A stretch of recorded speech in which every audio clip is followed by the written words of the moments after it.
defensively, they're going to have to be super vigilant and active, communicating, making sure that they're staying organized, making sure they're getting pressure on the ball. Aurora's shown they can score from a multitude of ways, so just making sure they're communicating how they want to execute their game plan. RKC Third Coast already this season have seen up close and personal how potent this offense can be. Third Coast scored first in the first matchup this year. Aurora ripped off 4 unanswered goals to win it 4-1. We'll head to break. Starters and kick on the other side when we return to Eagan. It's RKC Third Coast and Minnesota Aurora for the 6th time ever in series history.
Back inside TCO Stadium, an overcast and windy Eagan, Minnesota is our scene for this second matchup of 2025 between RKC Third Coast and Minnesota Aurora. The starting 11 now for Minnesota Aurora FC and head coach Jen Larrett going with a 4-5-1. 8 changes across this 11. Summer Diamond will make her second consecutive start as that central midfielder. A big focus on the transitional role again for Jen Larrett. Yeah, I think the changes are not unexpected. You're just coming off a game 2 days ago. They have incredible depth on this team, so it's a great opportunity for players to get more minutes. Really looking forward to Aurora holding the ball, being able to execute, but be more consistent across the 90 minutes. That central midfielder role, something we've seen with Kat Rapp, how she leads the charge on that transitional side. For RKC Third Coast and head coach John Burke, they counter with a 4-3-3. 7 changes of their own in this 11, 3 of which come on the back. A real emphasis on shutting down Aurora today defensively. Yeah, RKC has allowed several goals. I think they're kind of searching for some answers. The combination of players, it might not just be one or two, but as a collective, they're looking to see who meshes the best together based off player personalities and how they want to play. 18 goals allowed this season for RKC Third Coast, the most among all Heartland Division teams as they search for their first win of 2025. They'll have to do so in front of a very much so pro-Aurora crowd. Nearly 5,000 on hand.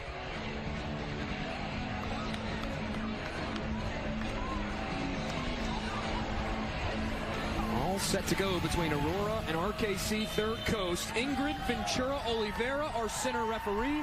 She sounds the whistle, and we are underway between RKC Third Coast in the yellow tops and Minnesota Aurora FC in the teal.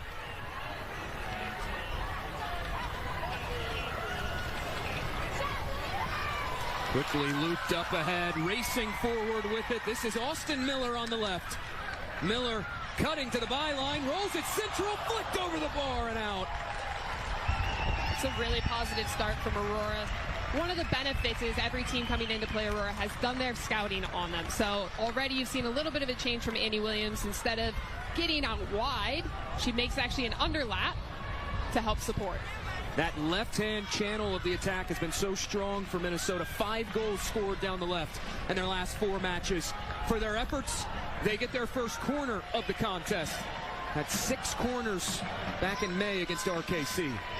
Spielic lifts it in, falls in front of goal, bouncing around, Overberg's shot deflected, and it's cleared away.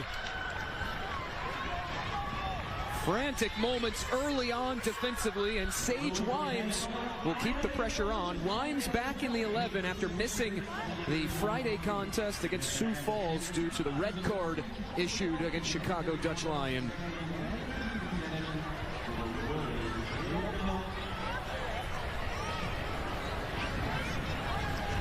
Again, I think there's going to be a point of emphasis here where Aurora is going to be really patient with the ball. They're going to want to build with their backs and then choosing the moment again. That's been a point that Coach Larrick has talked about time and time again.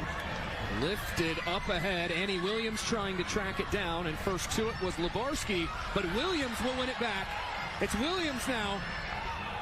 Lays it off to Diamond. Diamond! Tried to cut to her left and couldn't get a good shot off. Yeah, unfortunately, the ball just gets caught underneath her a little bit, not really able to step into it. Ella Cradaville getting the start in goal for RKC Third Coast, the Eastern Illinois Panther at the collegiate level. 4 appearances this year, 17 saves, had 3 stops in May against Aurora. Calhoun on it, given up to Wimes. Wimes, long ball played ahead. Gutierrez out of her reach. RKC keeper does a really good job to read that, come out, collect it, offer a little bit of calm and composure for that back line. If RKC is going to play long as we continue to see the team shift higher up the field, it's going to be really key that the goalkeeper's distribution gets beyond those first 2 lines.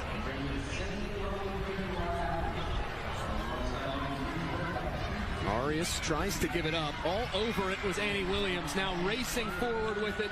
It's Sage Wimes. So much speed on the outside. At the byline, wanting Austin Miller. And just out of her reach for a goal kick. Early on, we are seeing, though, the emphasis for Aurora on controlling that middle portion of the park. In that first matchup this year, RKC Third Coast did a good job of congesting the midfield. So far, not having the same success. Yeah, they've actually started pressing a bit higher up the field, which is a little bit surprising because they did have some success sitting more in that mid-block originally. Rolled into an empty space. Picked up Silver, looping ahead, trying to find Layla Cook. Good recovery defensively by Helen Schaefer, and it's hacked away for a clearance.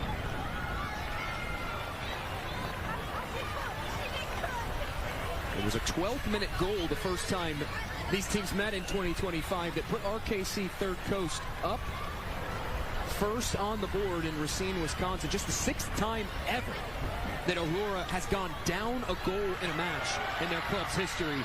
Now transitioning into offense is Minnesota Aurora. Out wide, here's Spielic.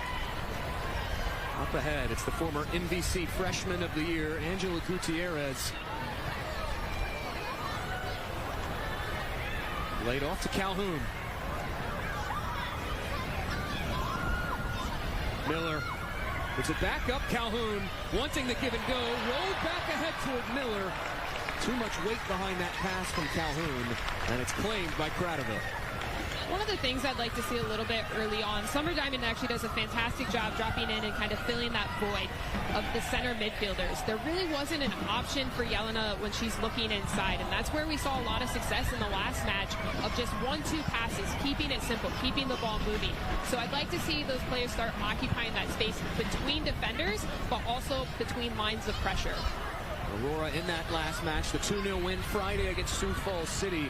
The first 15 and the last 15 were the keys to victory for Aurora. Goals in the first and last 15. They really dominated, controlled possession. It was in that middle portion of the match that Sioux Falls was really able to grab control of the tempo, as Aurora will have a throw in.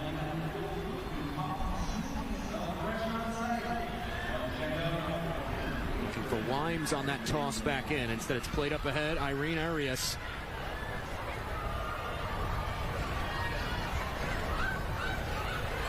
Pass forward, takes a deflection. Lumped away for a clearance by Spielic. That's a really dangerous pass from RKC. Other center backs not ready for that pass. Just keep it simple. Play what you see, which is your own goalkeeper. Let the team open their shape up. Not putting your teammate in a poor position when she doesn't have a good body shape to receive that pass. Gutierrez trying to find Schaefer on the underlapping run. Instead, intercepted by RKC Third Coast, who will cycle this to the back and build it out.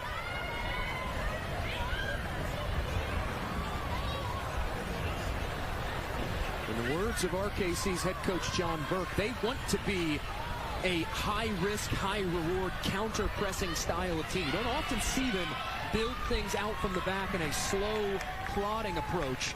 As it's cleared out, Third Coast will have a throw-in.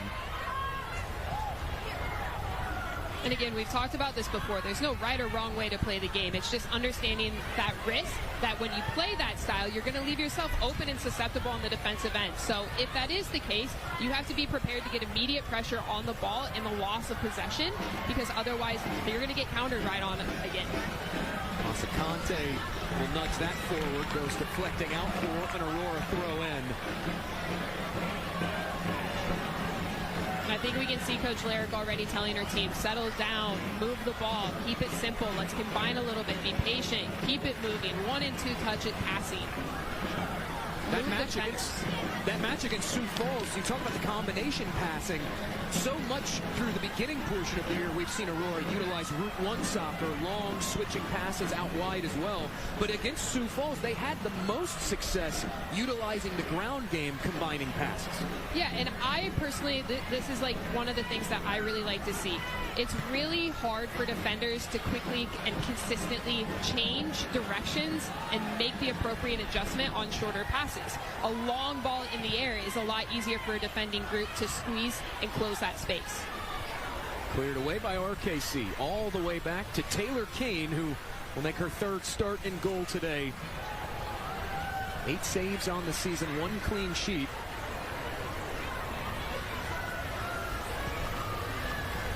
We're starting to see a little bit more of a rotation on the right-hand side for Aurora, with Annie Williams getting a bit higher at times and Sage dropping a little bit deeper. So that's something to maybe keep our eye on a little bit. Conte boots this one ahead. A foot race. Diamond is in. It's stopped by Cradaville. And the rebound claimed. That's a sensational save from Cradaville. Just instinctual, gets down, makes herself nice and big, and gives herself a chance. Ella Cradaville, one of the top mid-major goalkeepers for EIU. Able to get a foot on that. 8 all-time in saves, rather clean sheets in her career at Eastern Illinois.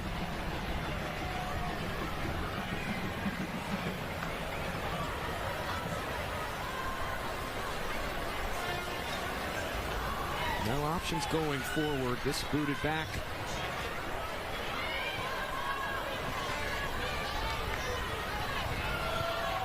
This is better from RKC. Again, getting some moments on the ball is going to be really important for them defensively, especially in a counter-attacking situation here. Here is Aurora on the counter. Wimes directing traffic. Boots this one ahead. One back by Diamond, given up to Gutierrez. Now Gutierrez has a go from distance. And Cradaville will make the grab. We're going to watch the backline shape for RKC. They're getting a little bit disorganized and not very quick to adjust and regroup as a unit when they have the opportunity to. So we'll see if Aurora can expose that.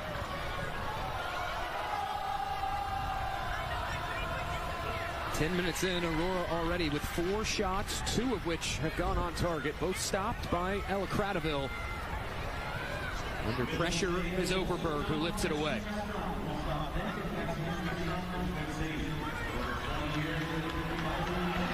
Now on the move, Austin Miller leading the charge. Flanked by Gutierrez, she has it now. Cuts to her right, Gutierrez shot. Takes a hop before coming to rest in the hands of Ella Cradaville. I'd like to see a little bit more patience. I like that she's looking at goal right away. That's what we want players to do in and around the box, is first look at goal. Second shot in a row, though, maybe there's a better option. So maybe just delaying that decision a little bit, letting numbers are forward, so just moving the ball again.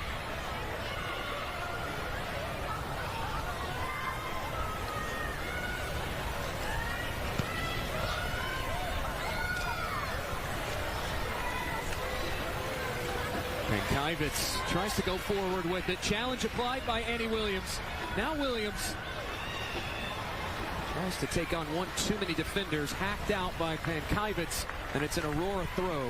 Twin Cities Orthopedics and Training House, powered by TCO, are proud to be the official sports medicine and performance providers for Minnesota Aurora FC. Together, TCO and Training House are trusted by some of the biggest names in sports and bring that same level of care to our athletes. As that will go out for an Aurora throw. Our Aurora sideline team is led by team physician Dr. Christine Heikes, athletic trainer Danielle Armstrong, and sports performance coach Erica Golsner, and physical therapists Alexis Marshall and Kelsey Majerus. Thank you, TCO and Training House, for being a part of our team. Visit TCOMN.com to learn more. Wimes trying to knife around pressure from RKC, who have been very organized early on defensively under significant duress. Diamond lost the handle on it, and RKC looking to clear it. A whistle sounds, and that will be our first foul of the contest. It goes against Aurora. And that's what RKC is going to have to do as they get the ball forward. Their center striker is going to have to be strong and be a physical presence to be able to hold that ball up long enough to allow her team to transition forward to support.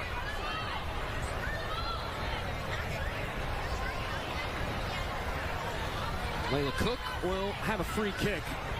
As much as Aurora has been on the offensive in this first near 13 minutes, as that takes a hop over everyone's head, and Kane will claim that. As much as Aurora has been on the offensive in these first 13 minutes with the 5 shots, RKC Third Coast have been good at staying organized defensively, shifting into that defensive mentality we keyed in on at the top of the broadcast. Yeah, there are a couple of gaps that I'm noticing that are starting to open, so we'll see if Aurora continues to start moving the ball here at a quicker pace. If they can take advantage of that, the more time they spend on the ball, the more time that it's going to give RKC time to adjust. So I like to continue to see Aurora just moving the ball, keeping it simple, finding feet early on. Oliveira says no foul given. Instead, it's a throw in for Jelena Zbilic and Aurora in toward this final third.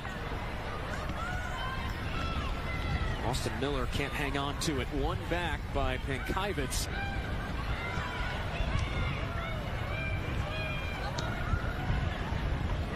Look at all the Aurora numbers around the ball there. That's going to be something that RKC is going to want to do. When they win the ball, because Aurora does such a good job getting numbers around it real quick, they want to find a different space. Realistically, you win the ball on the right side. You want to try to find the left side to give yourself a little bit of breathing room.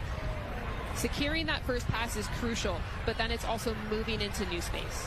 The message of the mentality all season for Jen Larrick and Aurora has been aiming for that high tilt of field and always trying to pin teams back.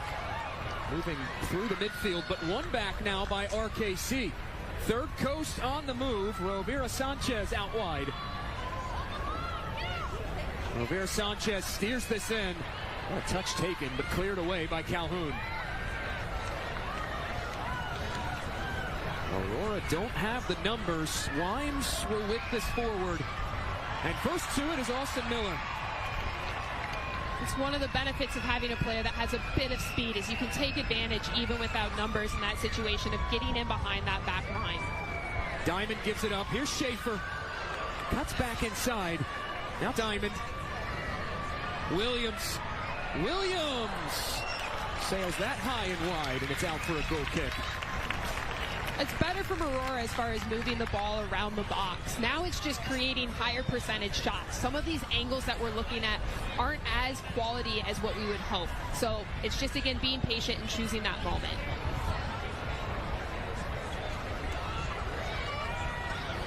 RKC Third Coast still looking for their first shot of this contest. They spent so much time defending, and they're back on the defense now. Zbilic up ahead, just out of the reach of Diamond.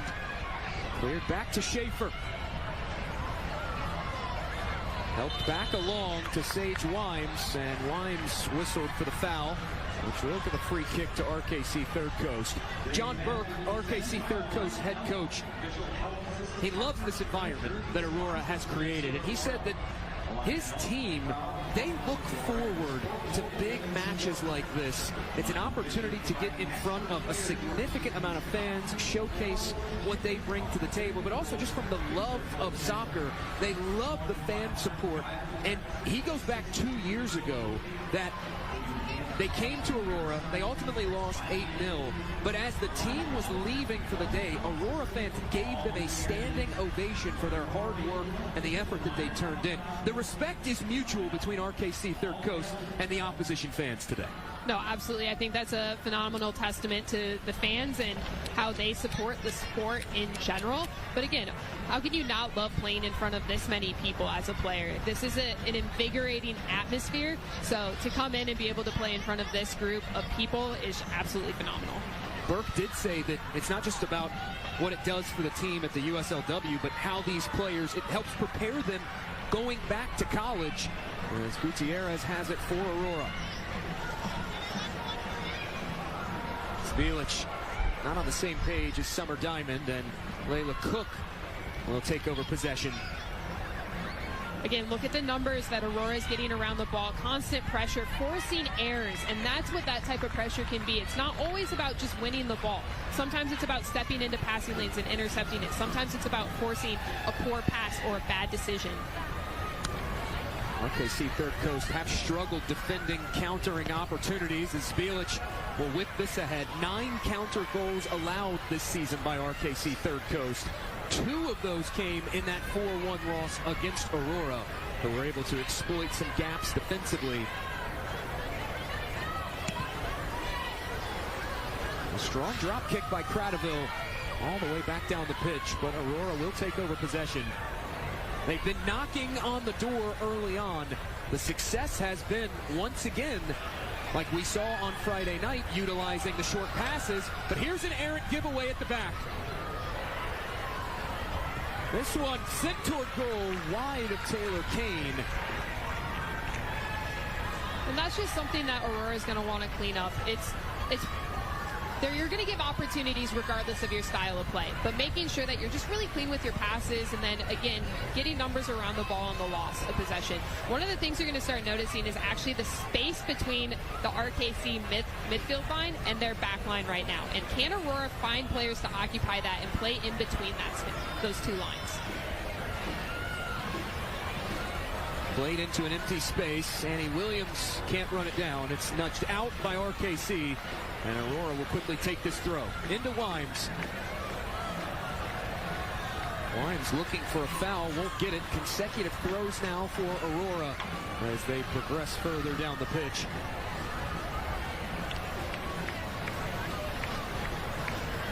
Williams. Miller turning! Just out of the reach of Cradaville as it sails wide.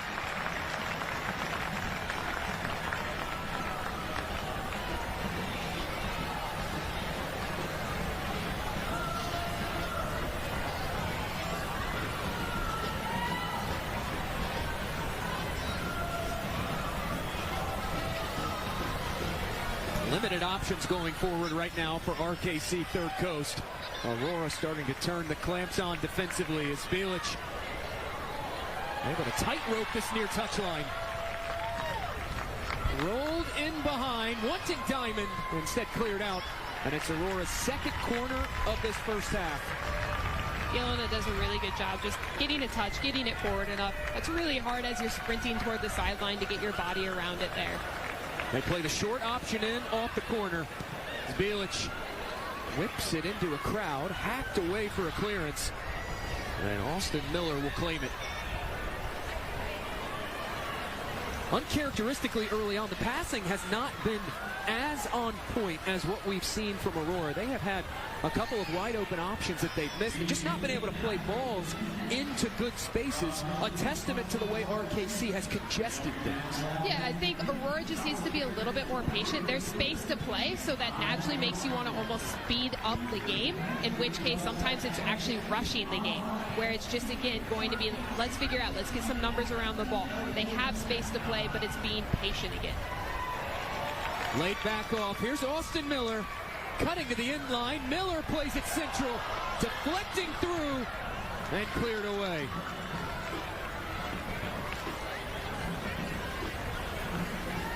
"21 minutes in, RKC Third Coast not playing like a team that's winless. They are up to the task so far.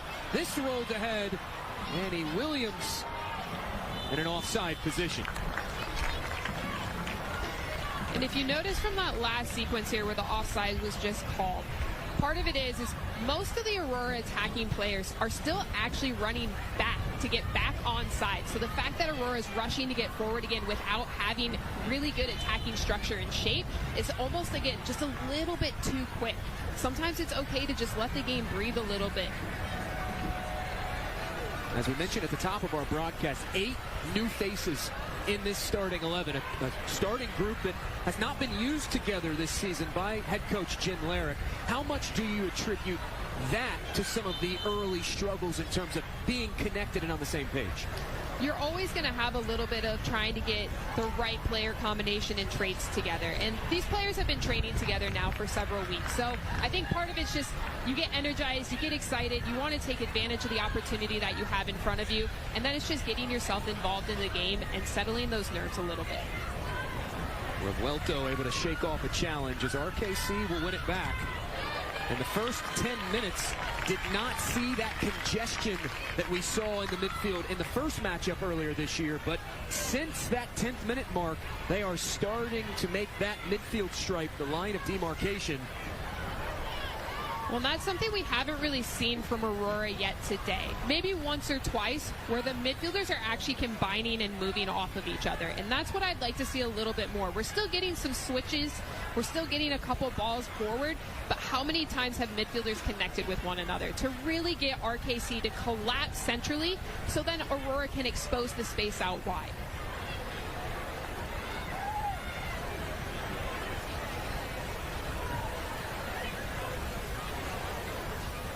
Schaefer will give this up to Elizabeth Overberg, making her 4th start of the season.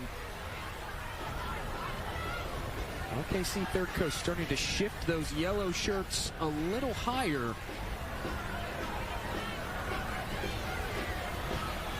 We can see RKC is just content to let Aurora have the ball in the defensive third.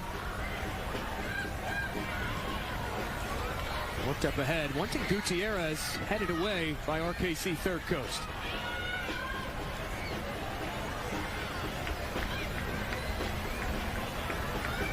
Schaefer finds Calhoun. Now here's Summer Diamond.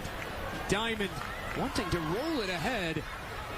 Defender able to hack that away for a short clearance. Out for a throw just to disrupt the oncoming Aurora build.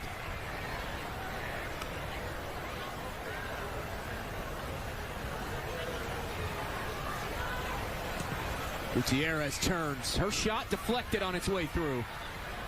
Now Cook looking for an emergency clearance and finds it. Another throw for Bielich and Aurora.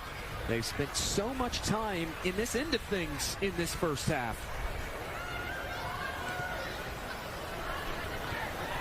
We're back ahead by Conte. And this is where we're going to want to settle things. We've seen the ball go back and forth, back and forth, back and forth. Settle into a rhythm. Move the ball again. Find your teammates' feet. So much has been in behind, in behind, in behind. Where are those 1-2 pass combinations that we really want to see? Because that's where Aurora has been most successful so far. We're going to fight off one challenge. Now rolled back ahead. Here's Silver out wide. Silver, her cross. Not on point. Out for a Taylor Kane goal kick. But how about the tenacity of this RKC Third Coast team? You look at their record, winless, 0-5-0, but they are not playing like a team that has yet to notch a win this season. Well, and I just think that speaks to the competitiveness of the players in the league in general. Every player is looking to grow, whether that be they're going back to their college season, whether they're looking to sign a pro contract somewhere. Everything that they do each and every day matters. So showing up and playing on game day, regardless of the result, it's really important. It's crucial. Telegraph pass from Spielic, worked back down to Revuelto.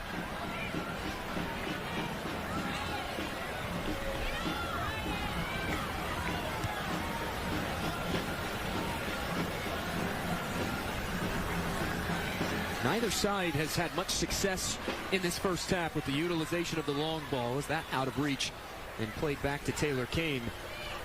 You know, Jake, I'm a little surprised in that situation, as RKC still high up the field, that they actually didn't put Overberg under pressure there. She's facing her own goal. It's an awkward angle to try to play back to Taylor Kane. Why not put pressure on her back? Why not continue to squeeze that space instead of just dropping off even when your team is occupying high up the pitch? RKC Third Coast flying to the ball right now as Williams will throw this in, and it is consecutive throws for Aurora. Long throw toward the end line, wanting Austin Miller. There's Miller now, cleared out again. Throw into Diamond. Diamond turns, lifts it across the face of goal. Falling through the other side. Aurora has had little issue getting into the final third, but it's when they get into it so far that things have fizzled out from Minnesota. RKC Third Coast doing a good job of coalescing, regrouping back to the ball. They are flying around in this first half. Yeah, they're definitely getting pressure around the ball, and that definitely forces the Aurora players to have to make different decisions than maybe what they would like. I think the biggest thing, it's not for a lack of quantity of opportunities as much as it is quality in the final moment from Aurora now. So it's thinking about the final pass that they want to play, the shot selection that they want to take, and is it coming at the moment that they want? And if it's not, that's okay. You poke, you prod, you find an opening, or you don't. If you don't find that opening, you try again in a different space. So I think that's just the moment that we're waiting for.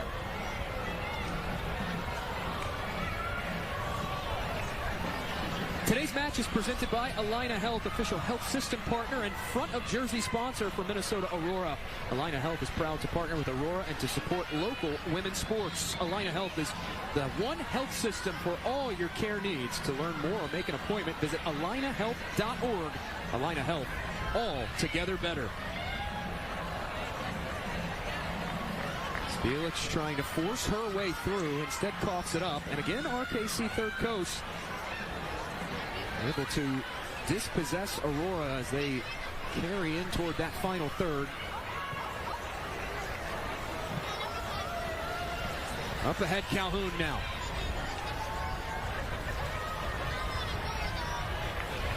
Here's Spielic, two collegiate teammates connecting there between Spielic and Calhoun. Cleared out. Jonas Spielic will have a throw in.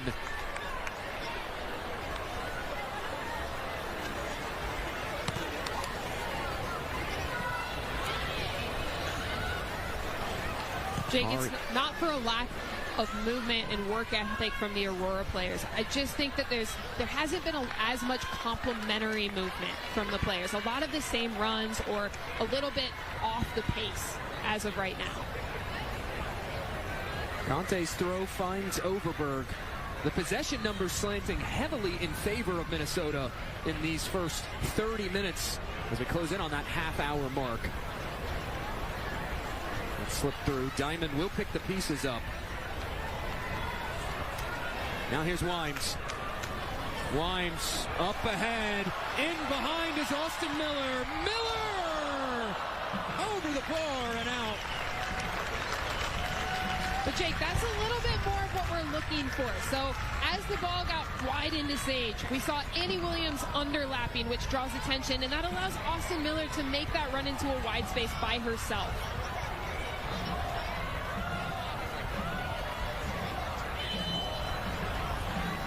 Another whistle, Aurora, for their third foul of this first half. When you're that in on goal, you have to finish, and you know that Austin Miller, who does have one goal to her credit this year, will want that one back. Did have some options around, could have also dished it off as well. I don't mind that she continues to look at goal. She's been dangerous in and around it. Yes, it's important to pick your head up, but again, the first look should always be at goal. She's in a goal-scoring position. It's just making sure she gets over it. RKC Third Coast with their first shot of this match, and it comes across the half-hour mark played, stopped by Taylor Kane. Frantic moments early on for RKC, and now they cough it up at the back. Racing forward with it is Austin Miller. Miller cutting inside. Miller squares. Back to Diamond. Blocked on its way through and cleared out by Layla Cook. Austin Miller could not have picked out a better pass to a player running forward onto goal. That's good defensive recovery from RKC just to make sure they're continuing to track players, emergency defending, getting your body in the way, and just making it challenging to finish there. RKC Third Coast continuing to have an answer defensively for everything Minnesota has thrown their way. A change made late in this first half as Emma Paraskos will come on. Her second appearance of the year, was initially slated to be in the starting 11 and was a late scratch in favor of Kylie Mahoney.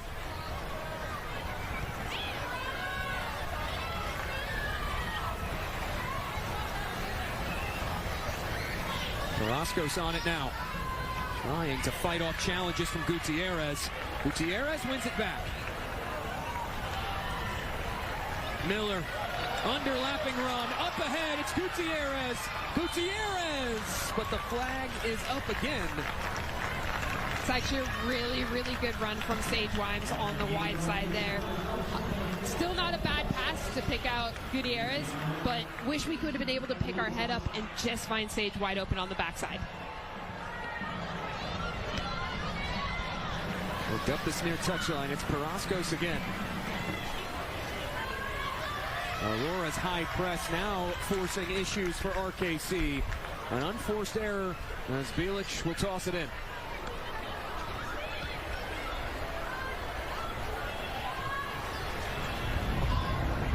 Good ball work for Aurora, finding Annie Williams out wide.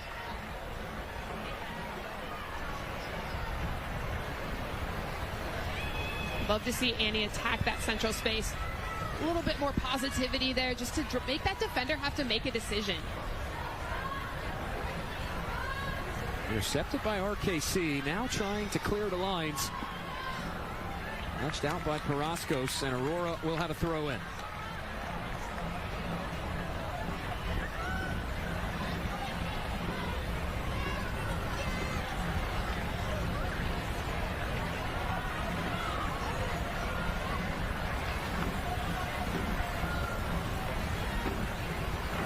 This is where we're going to want to see Asa and Elizabeth Overberg start to draw the RKC defenders.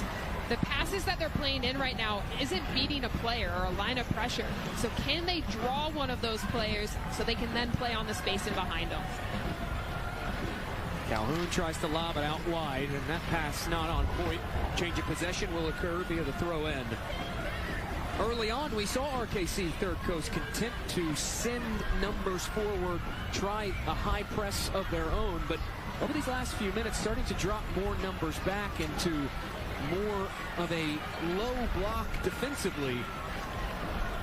Yeah, they're definitely going to pick and choose their moments. Again, the one moment I thought that they would have continued to press high was when Elizabeth had her back to her, so she was facing her own goal. So I presume we're going to continue to see them sitting in this mid-block where they're going to be content to give Aurora's own defensive third and then just giving them that time and space. Up ahead, here's Pankivitz. Now Paraskos looking for her, just not on point. And it's out for an Aurora throw. All season long, Aurora have been able to utilize the wide areas. A good adaptation defensively from this RKC side of trying to funnel things back inside into the middle of the park. That's what they had success doing in that first matchup against Aurora back in May.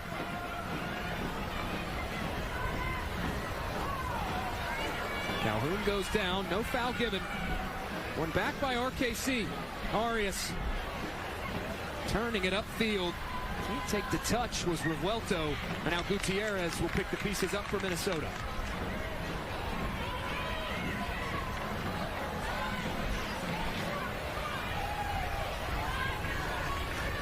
You can tell there are little moments of frustration that Aurora is starting to experience, and now it's just going to be leaning into each other and working through those. Can you channel it into taking care of the ball, getting pressure? Up ahead, Miller nods it past the keeper in Cradaville. It falls back to Gutierrez. Gutierrez tries a shot, can't get one off, and it rolls across for a goal kick. It's a really good idea from Austin Miller. Keeper comes out, she's off her line, out of the box, just a little touch. Unfortunate she's not able to have either a teammate or herself get on the end of that. One of the rare times this afternoon, Aurora have had success with the Route 1 game, the aerial game. I will say, Jake, RKC continues to make sure that they are tracking players, though. So they're not just giving away easy opportunities without having a defensive presence around the ball. That pass out of the reach of Sage Wimes. Iona Rivera Sanchez will watch that roll out. There haven't been many attacking options going forward for RKC Third Coast. Just one shot so far in this first half. But defensively, to your point, they have been man-marking players very well and flying around to this ball. It's frustrating Aurora. Yeah, it's hard when you feel that you're getting opportunities. You can't just quite crack one, though. And so that's going to work to RKC's advantage. Can they continue to frustrate these Aurora players? Because it changes how players start to make decisions. Rolled all the way back to Taylor Kane, who does have one save in this first half.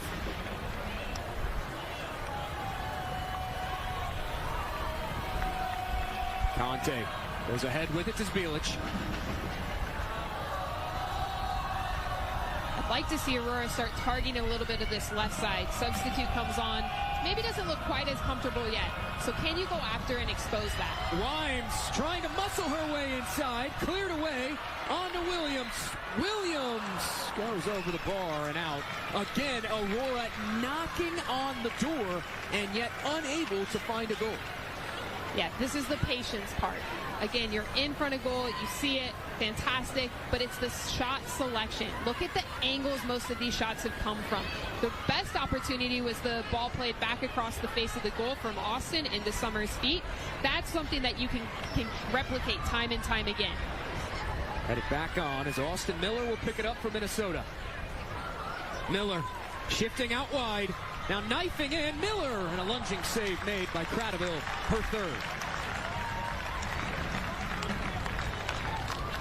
Already 9 shots for Aurora's offense, 3 of which have found their way on target.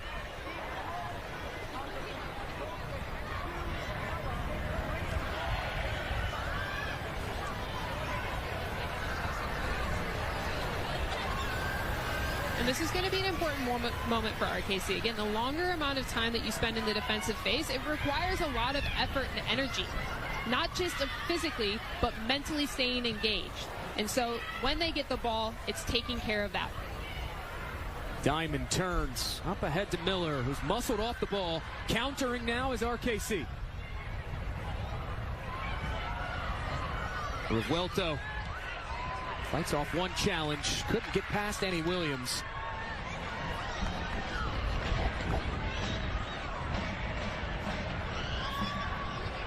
As much as patience has been the word used all season to describe Aurora's offense, RKC Third Coast showing great patience in their builds. Now just over the head and out of reach of Irene Ruiz.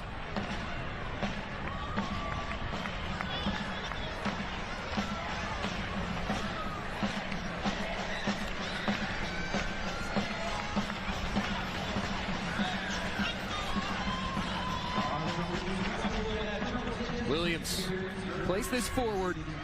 A bit too much weight behind that pass as it's steered back to Cradaville, who has to clear it out under pressure. Aurora will have a throw. And Austin's done that all season thus far. She does a fantastic job high pressing the backs as well as the goalkeeper, which is what forces the turnover. Throw into Wimes. Now given back up. Here's Austin Miller.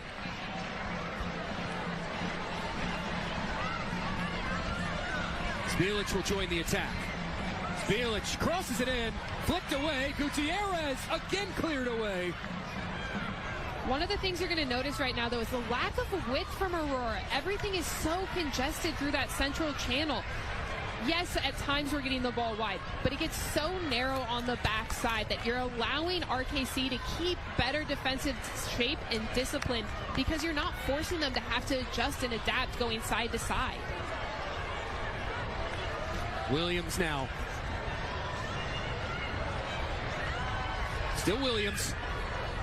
Nudged ahead. Gutierrez slips it through. Now giving up. Here's Diamond. But it's edge of the area. And Diamond shot goes skipping wide. But it's just the lack of any player having the awareness on that backside. Even if Evelyn's able to get a cross off, there's nobody that's ready or prepared for that next ball coming in. The identity this season for Aurora has been take things wide, then funnel back inside. But RKC defensively, they've turned that game plan on its head.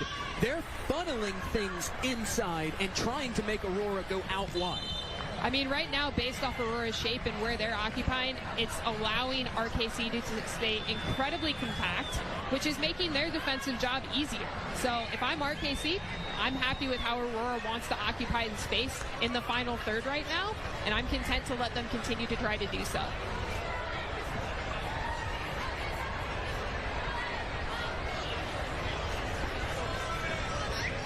Layla Cook, the former Sam Houston State Bearcat, making her 5th start of the year, will have this free kick to get play back underway. Have to be thrilled if you're John Burke and RKC Third Coast coaching staff, as Ingrid Ventura Oliveira will have a spirited word with Austin Miller. Must have been something that she just didn't like seeing. Cook works it ahead. Overberg nods this one down. Gutierrez breaking out is Aurora. Look at the defensive recovery, though, for RKC. The speed in which they're getting back on the ball in these transitional moments. That's been the difference maker in this game, as we do have a yellow card out of the pocket of Ventura Oliveira. First booking of the evening goes to Angela Gutierrez.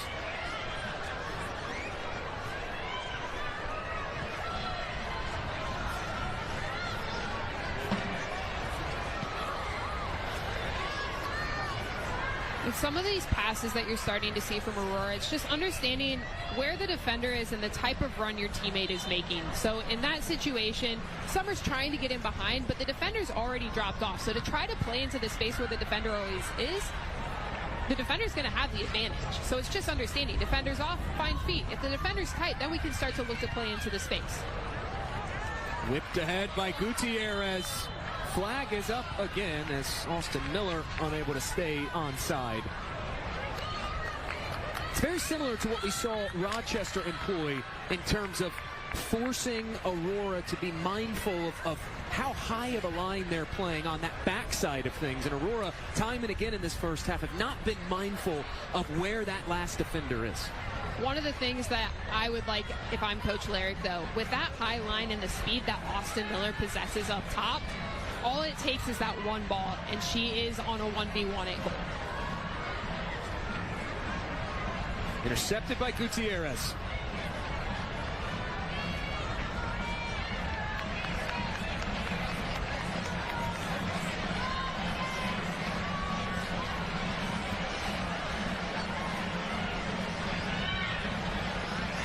The move was RKC for a moment, but too casual of the pass, taken away by Aurora.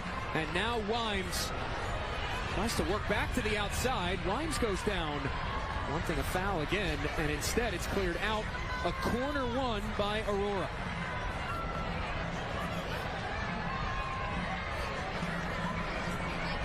Over the last few seasons, set pieces have been the bread and butter of Minnesota Aurora. 6 corner goals last year, 9 free kick goals. Just 1 corner goal for this year. It came against RKC back in May. Diamond drops this in, falling through, cleared off the line. Pressure kept on by Overberg. Second ball served in. Wimes tapped in front. It's put home by Schaefer. But the flag comes up for offside. It's a better opportunity from Aurora. They get numbers around it. Unfortunately, had she just let the ball go without touching it, it would have been fine. Evelyn Calhoun, Sage Wimes, and a crowd of teal shirts form around Ingrid Ventura Oliveira. We'll take a look at the replay here.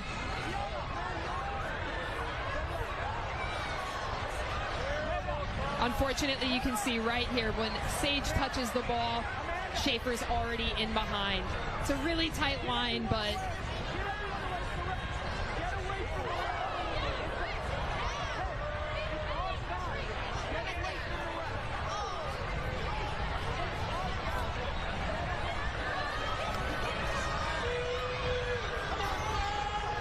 a lot of frustration on both touch lines at the moment. John Burke for RKC Third Coast can be heard yelling at his team, get away from the ref. Meanwhile, Jen Larrick was pleading her case with the 4th official, Joshua Mahoney, in the substitution area. One of those rare moments that neither coach happy with the officiating as it's cleared out. Well, Jake, unfortunately, it's the one place on the field you're always going to be wrong to somebody. No matter what sport, officials, referees, they always seem to be in a lose-lose position. Well, that's why it's so important to understand. They're just out there doing their best, and it's actually been really hard over the last several years. Referees have experienced a lot of abuse in a variety of ways, so it's important to continue to show respect for what they do.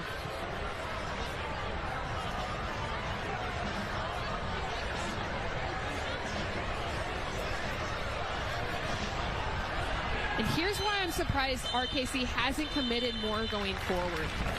The whistle sounds from Ingrid Ventura Oliveira. Halftime has been reached in Eagan, Minnesota. An eye-catching scoreline through 45 minutes of play. The defensive-minded RKC Third Coast keeping the 7th highest scoring team in the league off the board through 45 minutes.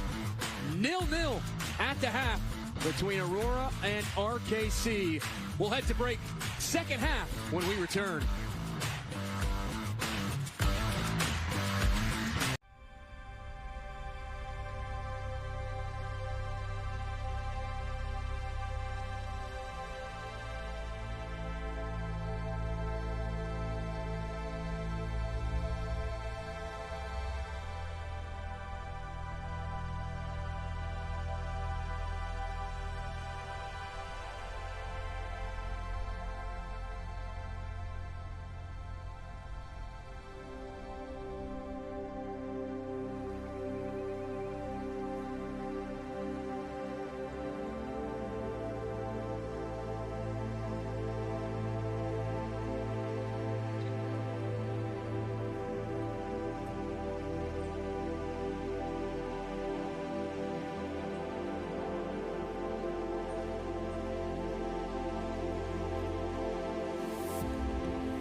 Aurora and RKC Third Coast. The score right now stands at 0-0. Let's get to some of the stories that are making headlines tonight. The man accused of carrying out last Sunday's attack in Boulder, Colorado, has now been formally charged. Mohammed Solomon was charged with a federal hate crime charge, that on top of he facing 118 charges at the state level, including attempted murder and use of explosive devices. Today, police increased their presence at a Boulder Jewish festival. Drones, SWAT teams, and undercover officers will all be in attendance there. California's National Guard has been deployed to shield federal immigration authorities from protesters in Los Angeles. President Trump made that announcement this weekend.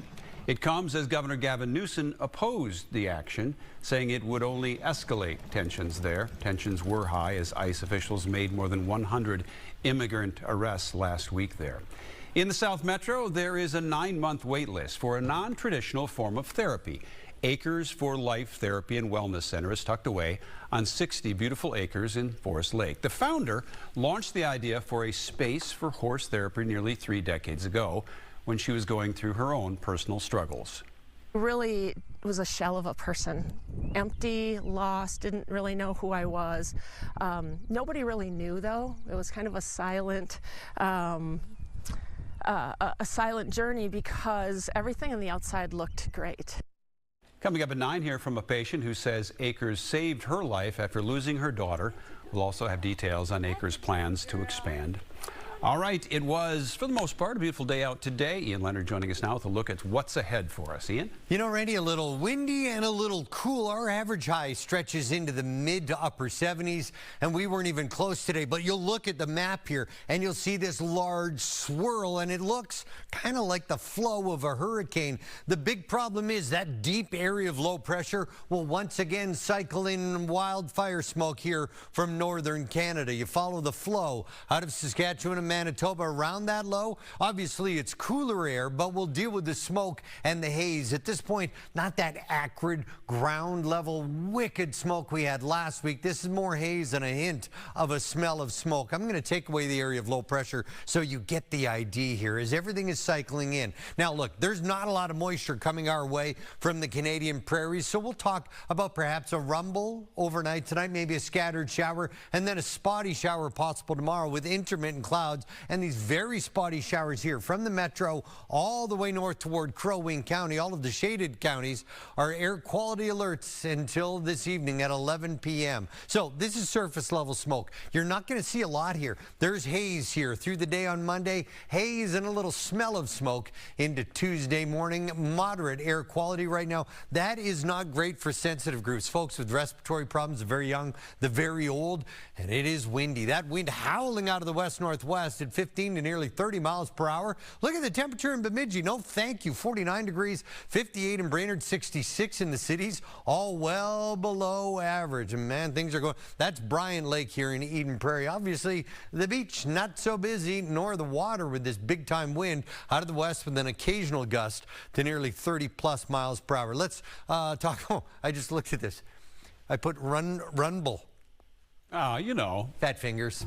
Patchy storms rumble overnight tonight, and here they come, all embedded in that flow. There's 2 a.m., and then we work into the day tomorrow. It is a spotty shower, if at all. Otherwise, we'll call it mainly to partly cloudy as we work through your Monday afternoon into your Monday night. Sunny and warmer Tuesday, Wednesday, perfect for our town ball tour stop, but then unsettled as we look toward the weekend. So windy tomorrow with spotty drips, that wind again out of the northwest gusting 30. Warmer and hazy Tuesday, town ball tour stop number 2. It looks lovely into scattered showers late Wednesday night. Thursday is scattered showers. Friday it's big time rumbling rainers as well as Saturday. You'll notice that only Tuesday and Wednesday we get kind of in the groove here with our temperatures. Otherwise it is that unsettled pattern again, Randy, and you know what? It's going to be one of those weekends where we stay sky aware. All right, we will do that. Thank you, Ian. Over the past few summers, a group of Utah soccer players have hit the field here in Minnesota. For Summer Diamond, it's her hope to carry on that college tradition while inspiring the next generation of players. Our Ahmad Hicks has her story.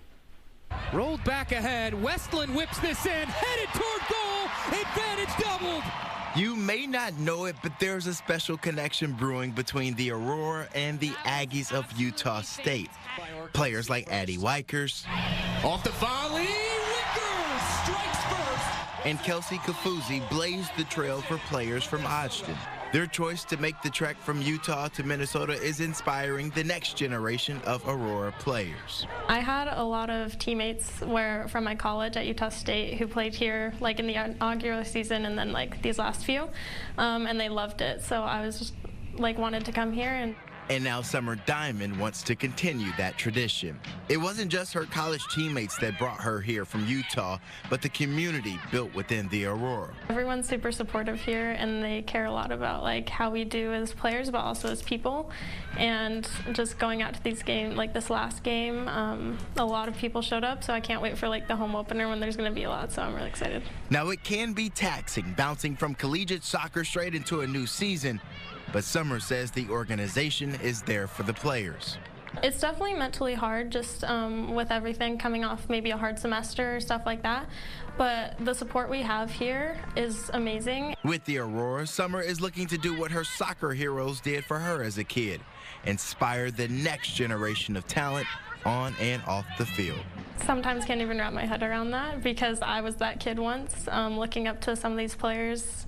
And so it's just really amazing that someone would come up to me and say that, and I hope that I can be every sort of a model as a player, but as a person for that kid. Reporting for Fox 9, I'm Ahmad Hicks. And that's going to do it for us here for this Aurora halftime cut-in. We'll get you back out to the action at TCO Stadium right after this.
TCO Stadium. Defense, the theme of the day through 45 minutes. No goals to be found in the opening half between RKC Third Coast and Minnesota Aurora. Alongside Mandy Pokabratsky, I'm Jake Griffith. Glad to have you back with us. Mandy, the way RKC has defended this Aurora potent offense has been nothing short of impressive.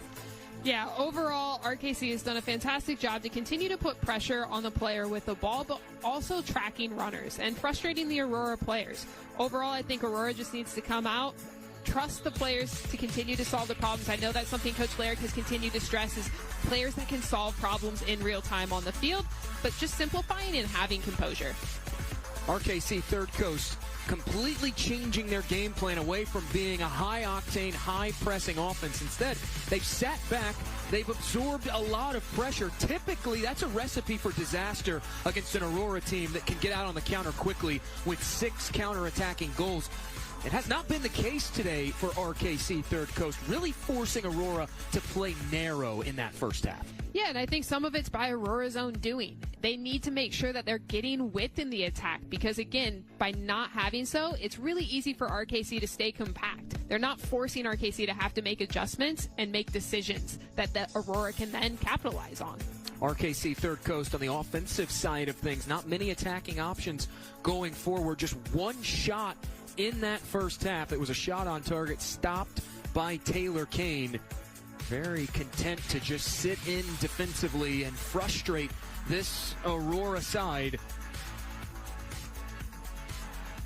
There will be 2 changes at the halftime break for Minnesota Aurora FC. Mariah Wynn, Cooney Harai will both come on. Jen Larrick trying to find a bit more attacking bite from this Aurora offense. Yeah, I think they just need a little bit of a spark, something to change the pace and tempo of the game. So we'll see what we can get from some of the subs.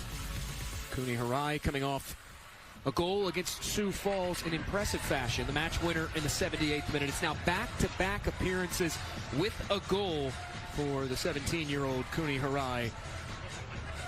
Jake, I'm just going to say it again. It was a delicious goal. It was incredible. It was incredible. Deservedly so, the play of the game in the 2-0 win against Sioux Falls. As for RKC Third Coast, going on the road has been a struggle. 6 consecutive losses away from home. Today marks 1 year to the day the last time RKC Third Coast won a road fixture at Chicago, took them down 3-1. If you're John Burke and RKC Third Coast, despite only 1 shot, you have all the momentum in your corner playing Minnesota Aurora even through 45 minutes of play.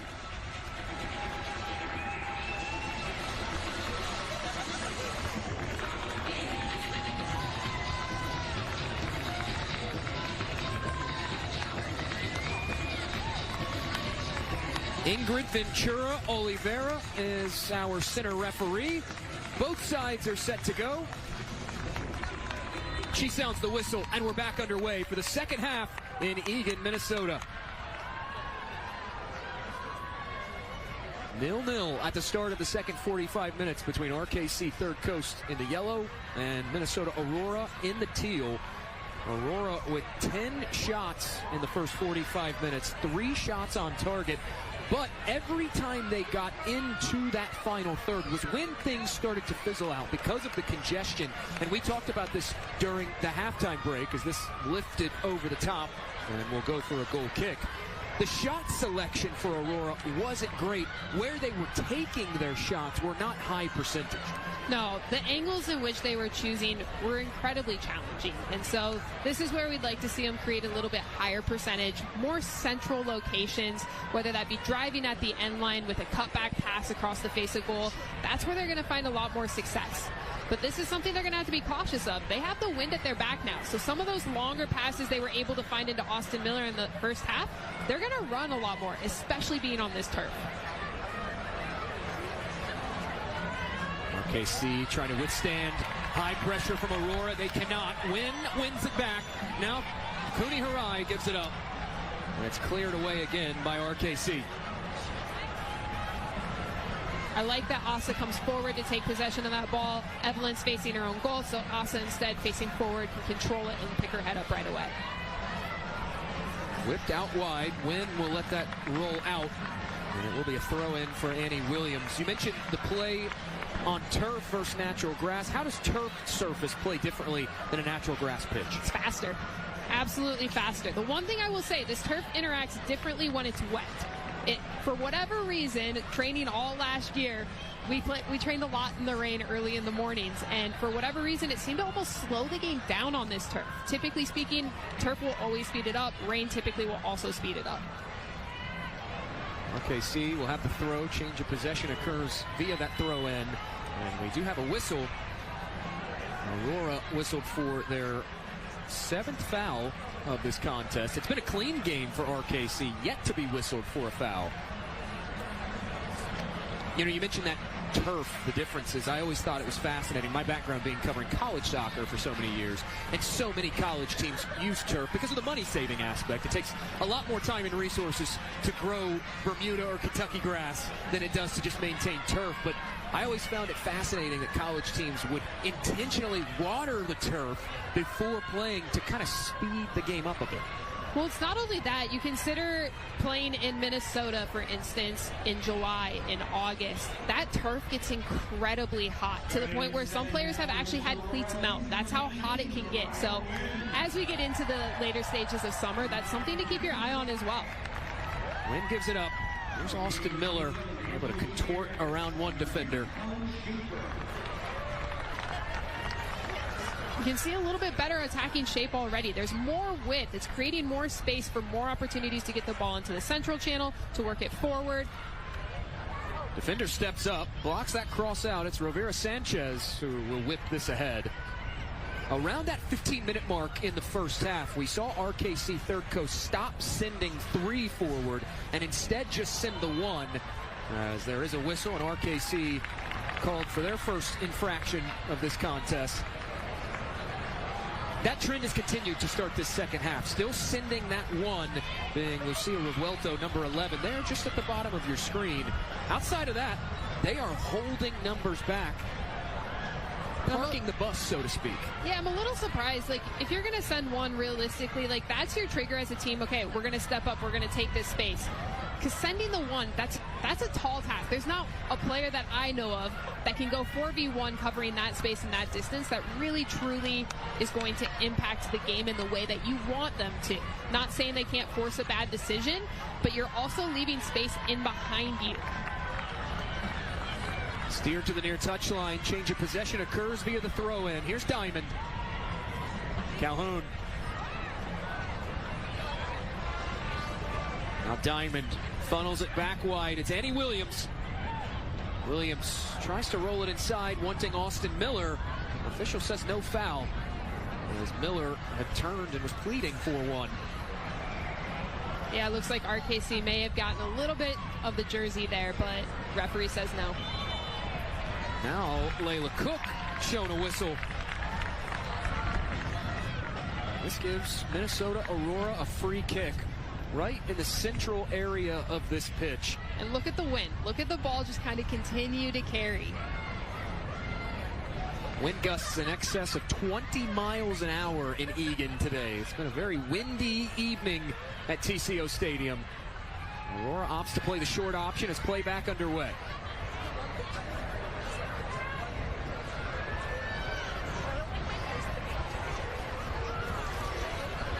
Good patience from Taylor, just getting the defender to move a little bit more.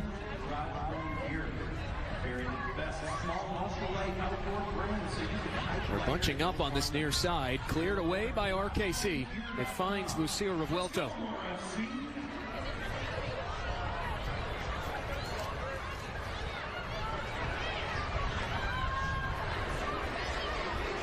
Mahoney's pass back, corralled in by Ella Cradaville. 3 saves in that first half. That distribution, Aaron sails out. Quick throw taken by Minnesota.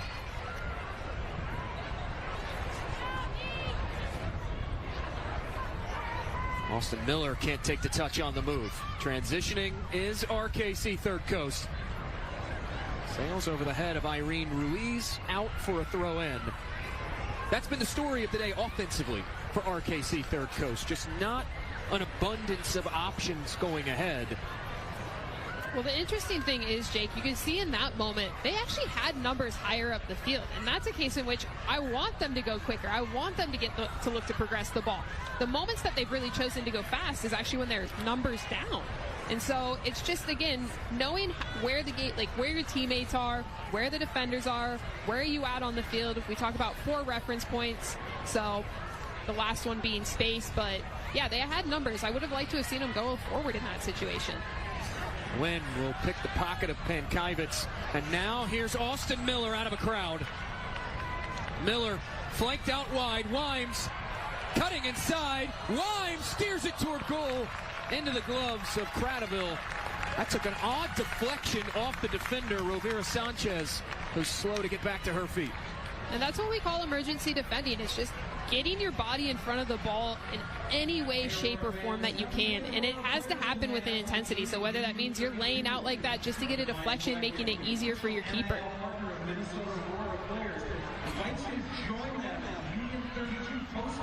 It's not just the long balls forward for Aurora that are running into the wind.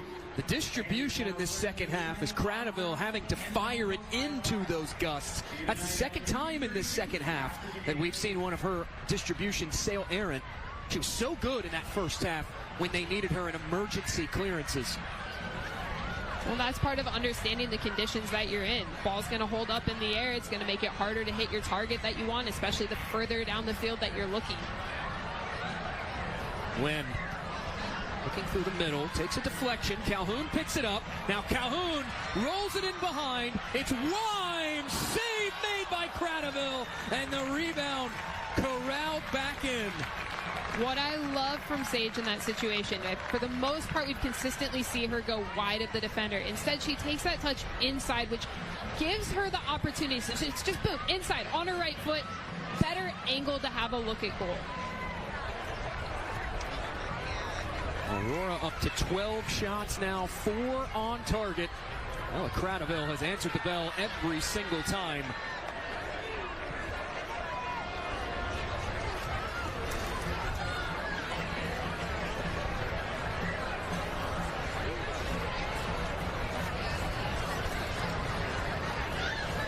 Spielich now looking forward with it. Rovira Sanchez clears it away. Now glancing header back on for RKC. Played up ahead, Revuelto. Solid recovery by Evelyn Calhoun to take it away.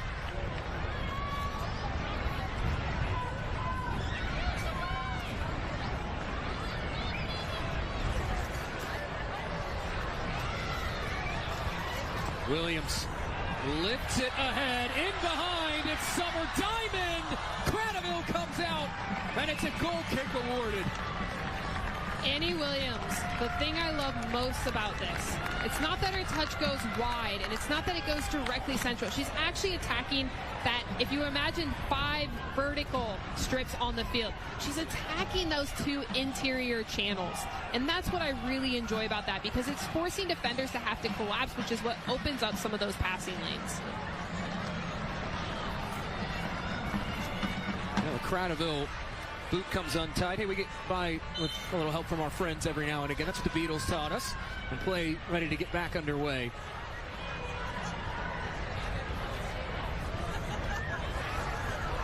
Given up, here's Irene Arias. Hounded by 2 defenders for Aurora. Calm under that pressure. And Cook will give it up.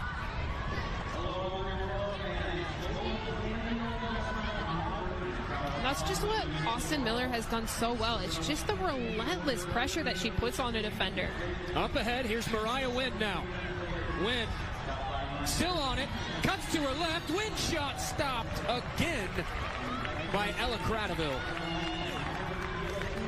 It's better selections from shots as far as the space they're looking to take it from. Now it's just the finishing. It's the execution. So if Aurora can continue to create those types of situations, hopefully they'll be able to execute in that final moment. Cradaville again tries to dish it out wide, and again, for the 3rd time, we see it go sailing out. These are two teams that like to get vertical very quickly. When you're going against the elements like this, how does that change the complexion of the second half? Well, realistically, for Aurora, you can be more aggressive defensively because that's going to play into your favor. For RKC, you're going to have to be mindful of it's a choice. If you are going to continue to play long, you need to get numbers around where you think that ball's going to be played, or whoever you're trying to target, which right now has been on that right side. Otherwise, it's playing short. Now Wynn still battling in there deep in this final third. She'll pick the pocket of the defender and has it back.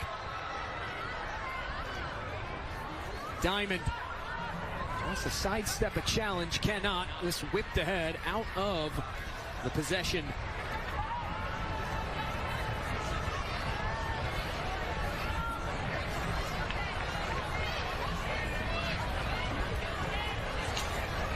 Aurora with an abundance of possession and abundance of shots, but still looking for the opening goal as the flag will come up for offside. As better as they have been in terms of shot selection, again though, in this second half, RKC is still finding ways to make Aurora narrow and not allow them to get into those wide spaces. The biggest thing is they're getting bodies around the ball. And again, it's I think, causing more and more frustration. One of the things that I want to go back to, though, is when Elizabeth carries that ball forward, it's Aurora being cautious with their rest defense shape. Because realistically, Overberg's a center back. As she carries forward, you want those two, you want Jelena to almost drop in and protect that space behind her. So in the transitional moment, you have a better shape should you get the ball up. Cradaville will claim that and roll it back out.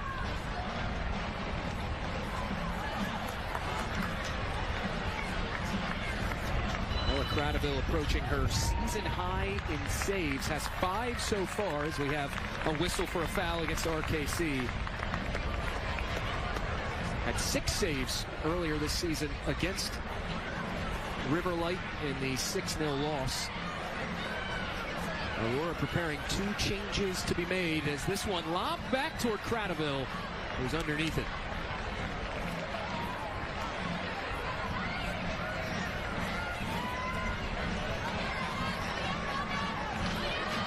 Carrascos turns away from one challenge. That's cleared off the boots of Mariah Wynn, out for a throw-in, and changes made by Minnesota Aurora.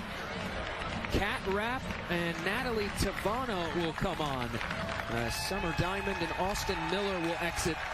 More offensive-minded changes being made by Jen Larrick as they try to jumpstart this offense.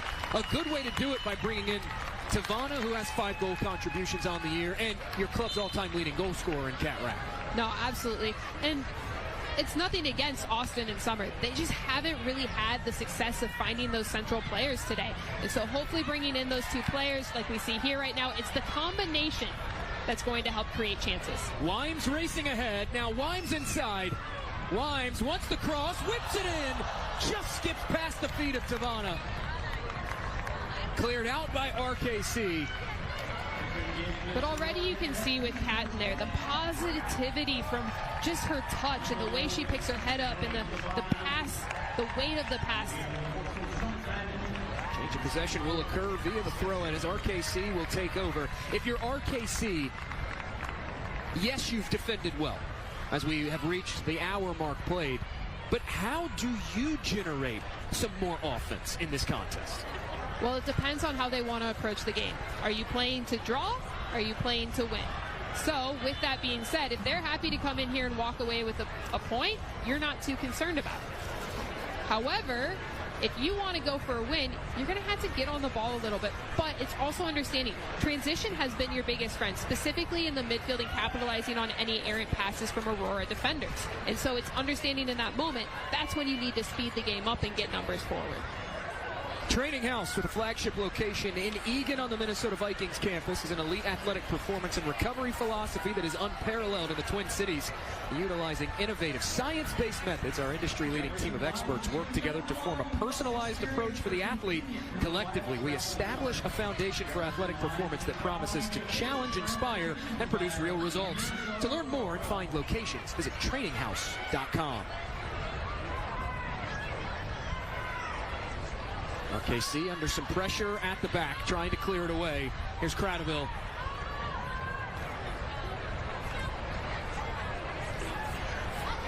Coughed up by Rivera Sanchez. Cat wrap with the takeaway. Helped on to Karai. Takes a deflection, rolls all the way back down, out for an RKC throw-in. They've been so brave today on the defensive side of things, have RKC. Time and again, Aurora have found ways to put Third Coast under duress, and they've been calm every time. This whipped back down, though, by Tavana. Win on it. Win. Sidesteps one challenge and goes down. Official says no foul.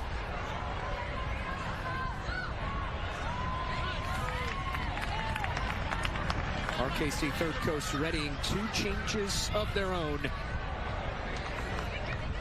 Rivera Sanchez pulls up, limping just slightly at that center back spot. And now, as that ball goes out, a chance for RKC to make those aforementioned changes. Emily Miner will come on, as will Sophie Oberheim.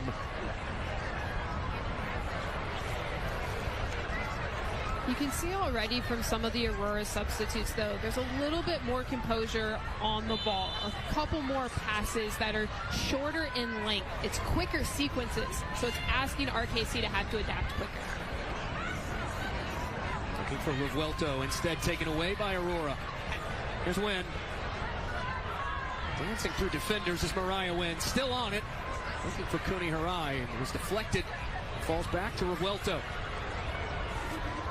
So this is a moment we talk about, Jake, right? There's numbers forward. Aurora committed numbers forward.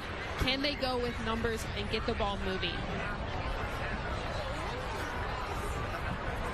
Whipped back ahead by RKC. Revuelto will lay this one off. Miner couldn't hold on to it. Taken away by Sage Wimes. Wimes has been all over the pitch this evening for Aurora as they try to find their first goal.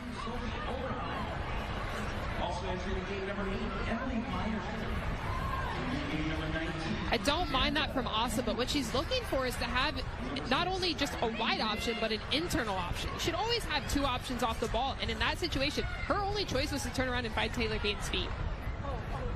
Long pass out of the reach of Wimes, and it's claimed again by Ella Cradaville.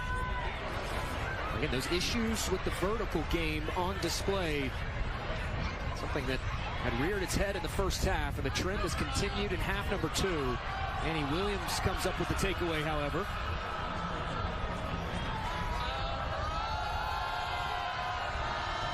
Conte has to lift it over the top, leaves that one short.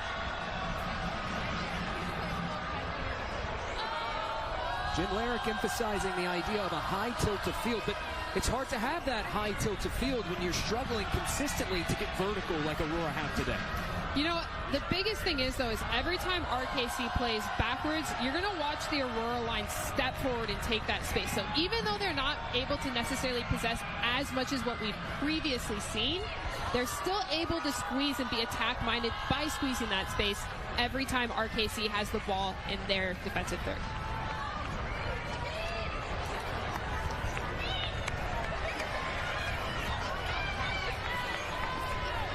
Overberg sidesteps Parasco, still Overberg now on this near touchline. Overberg carrying it ahead, tries to get the cross off and does, slipped through by Tavana, short clearance, falls to Harai!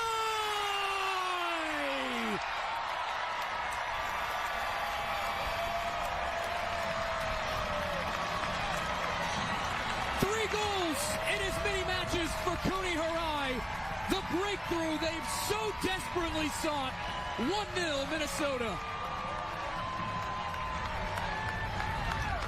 And this is why having a player on the back post is so important, because there's chaos, a poor clearance, making sure that there's just an extra player there, which is why layering your runs, but again, maintaining positional discipline and having width is vital.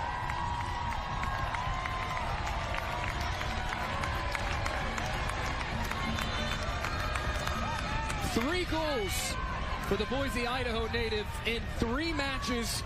Kuni Harai breaks the scoreless deadlock in this second half. Aurora looking for more as Wimes pounces on it, and it's cleared away by Layla Cook.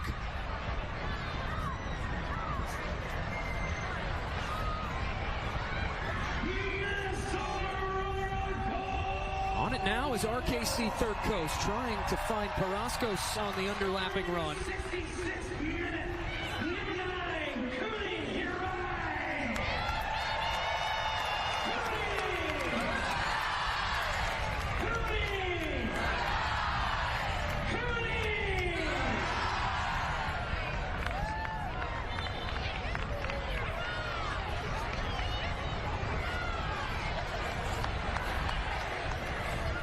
You can see RKC is just content again to let Aurora have the ball in the back half of that field.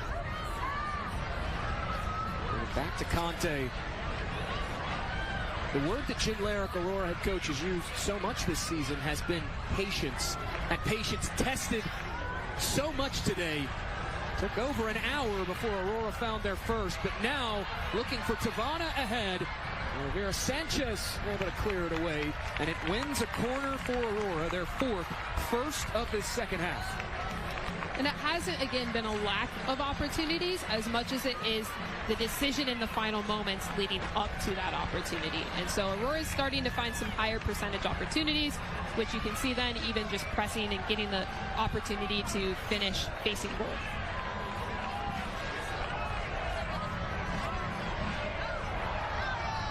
Up to 30 corners on the season for Aurora as Zbilic will pull the strings on his set piece. Zbilic swings this in, pinballing around. Another short clearance. But we have a whistle. Handball.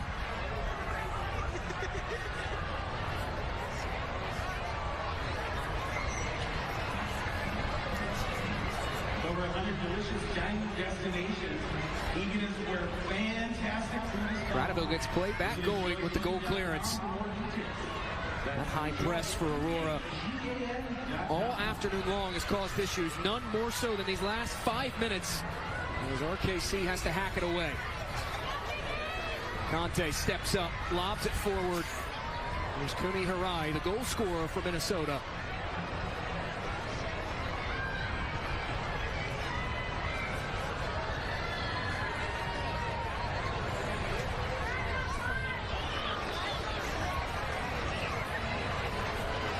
And just watch the interchange between Mariah and Annie Williams. When Annie Williams is wider, Mariah is able to tuck in, and vice versa. As Mariah drifts wide, Annie is shifting inside. Never want to play on the same vertical or horizontal line on the pitch. Flat passes are not your friend. A foot race here. Trying to track it down is Emily Miner, and Conte will get to it first to guide this back to Taylor Kane.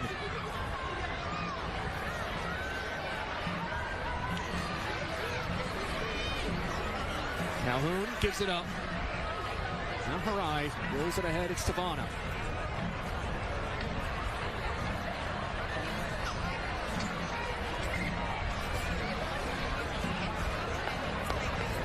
I love this pace from Asa. It's enough to get that central forward to step and gives her the ability to find that next pass. She doesn't rush into the decision, but rather almost walks into it.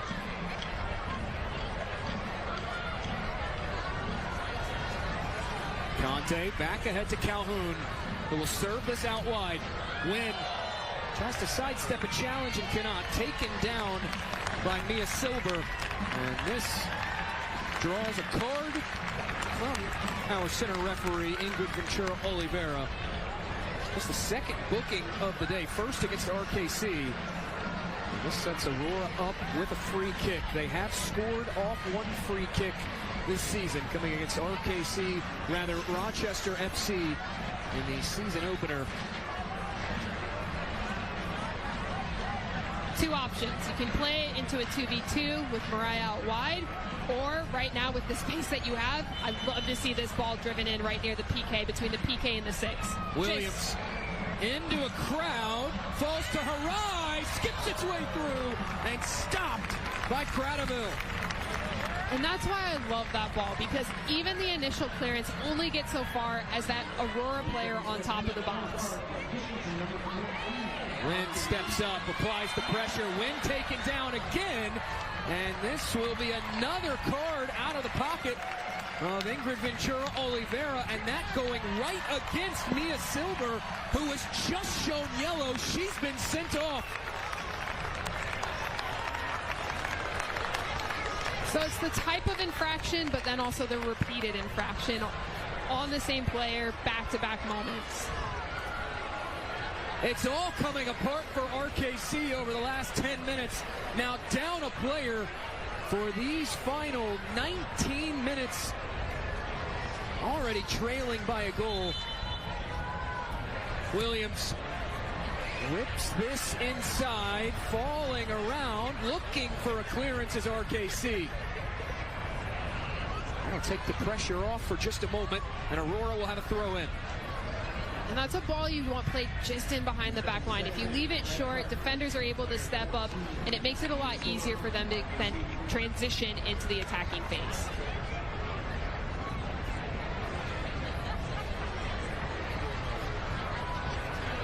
Lobbed inside to Tavana.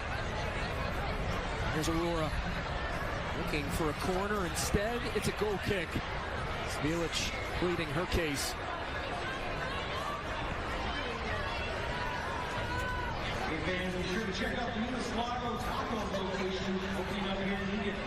It was Cooney Harai breaking the scoreless deadlock in the 65th minute after so much offensive frustration in that first half for Aurora.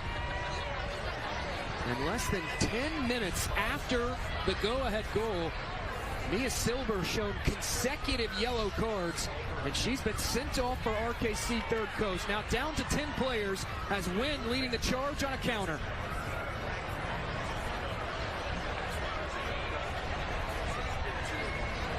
Wimes out wide, now cuts inside, whips it in, skipping past Bradaville, it's in!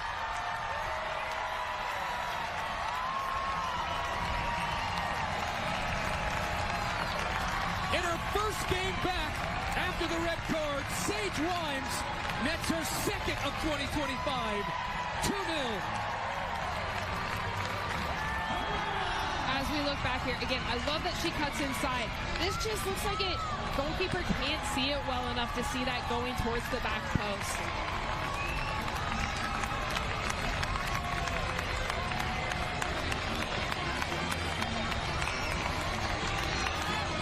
Scoreless through 65 minutes of play, and in less than 10 minutes, Aurora have tacked on 2. Late in this contest, they'll make 3 changes. As Camber Hayes, Charlie Boone, and Ava Bjorkman-Tracy all come on. What a second half for Minnesota Aurora FC.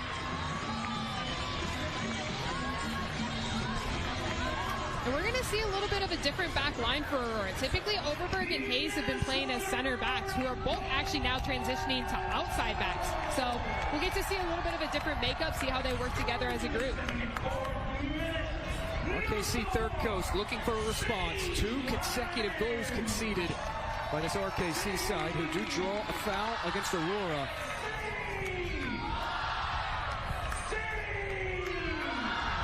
Sage Wimes, just in her second season with Minnesota, already become a thorn in the side of RKC. Had a 2-goal contribution in the 14-0 win to end 2024. And now 2 goals in her last 3 against RKC. Cook works it ahead. Kane comes out and will sprawl on top of it. For a team that plays a little bit more direct, I don't mind that for RKC. It matches a little bit more of how they already stylistically play. The biggest thing is just making sure they're getting bodies in front of Taylor. In that situation, that's how you're going to create an opportunity, perhaps, whether it's a deflection, whether you're able to get a flick with your head. But you got to be able to at least get pressure and have somebody flash in front of her.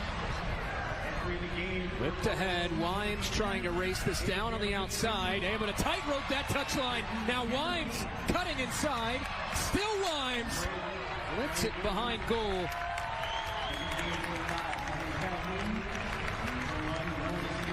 It goes out for a corner. Looks like we just got a little bit of a cramp down there.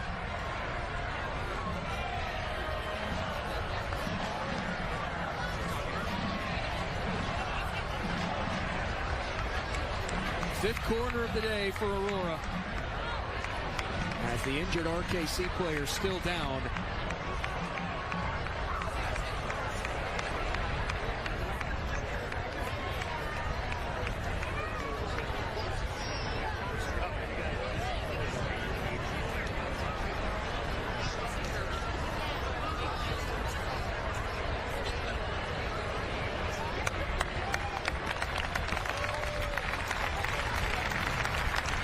Iona Rovira Sanchez slow to get up, but is back to her feet. Lifted in. Tavana hacking away at it. It falls to Rapp. Turned in front. Back to Tavana!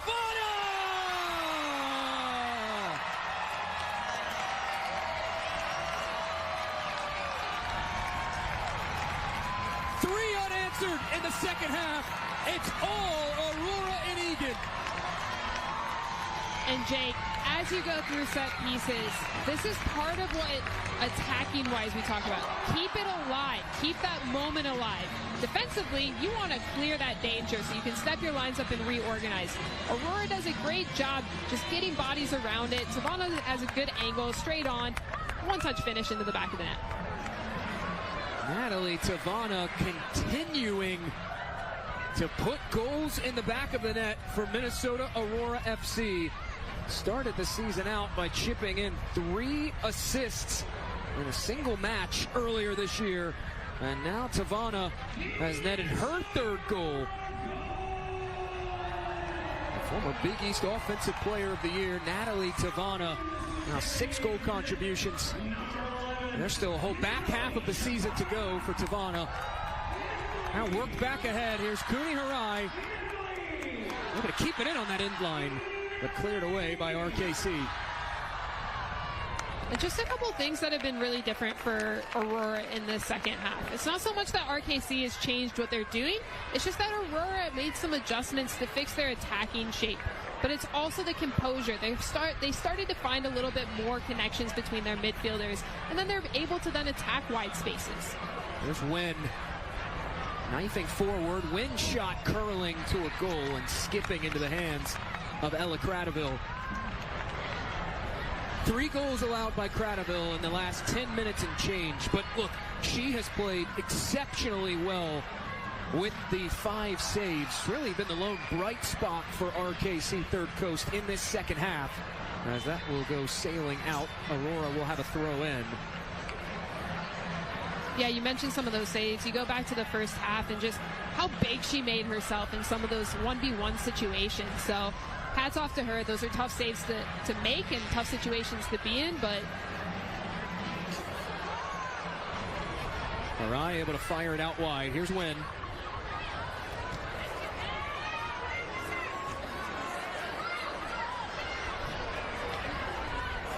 Cat Rapp, who had a brace the last time these teams faced off in May. Boone will step up, carry it ahead. Now Tavana. Inside, outside action for Aurora. Now rolled in behind, it's Rapp. Stops on a dime. Cat Rapp lifts it in, cleared away over the goal, and out for a corner for Aurora. The last 15 minutes for Minnesota have been so markedly improved since that first half, and the trend continuing. Already their 3rd corner of the second half as Bjorkman Tracy will trigger this in from the far flag. Bjorkman Tracy in swinging ball. Ball's right to Overberg. Off the volley, in front, Tavana stopped. And RKC just leaves too many Aurora players way too open. Their posts haven't even cleared yet, but it's one of those things where you just have to communicate, and the danger is not cleared yet, so your responsibility and your job is still not done. And come back to TCO Stadium and join us for our next match this Thursday, June 12th. It's up ahead by RKC Third Coast. Short-lived as Arias couldn't hold on to it.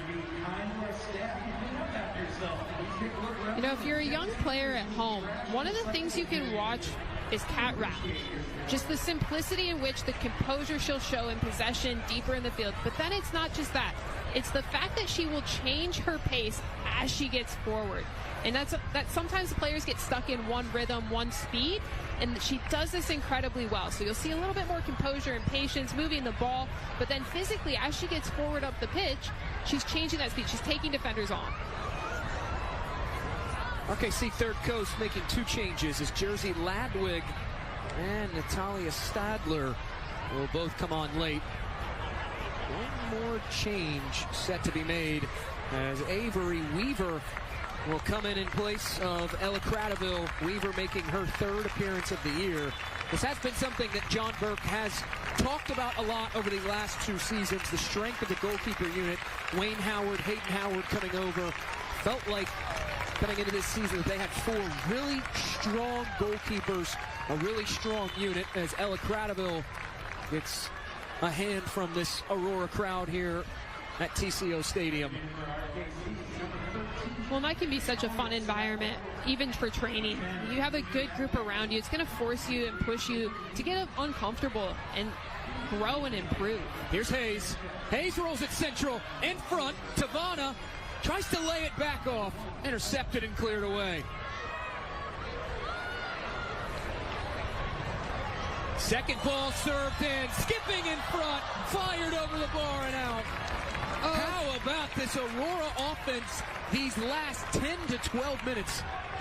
That ball that Camber Hayes just played in was impeccable. You have 3 runners, and unfortunately all of them bypasses, but what a sensational ball.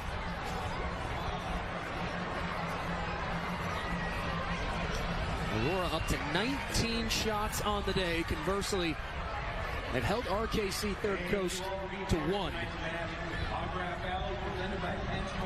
RKC Third Coast held without a shot in that 6-0 loss against Riverlight. The offensive woes continuing for this Third Coast side as Camber Hayes sidesteps 1 defender. There's Bjorkman Tracy. Now Wynn. Edge of the area, still Wynn! Fired high and out. You can tell she really wants one today. She's able to continue to drive inside and create space for herself. She just unfortunately hasn't been able to get over it and connect the way she wants to.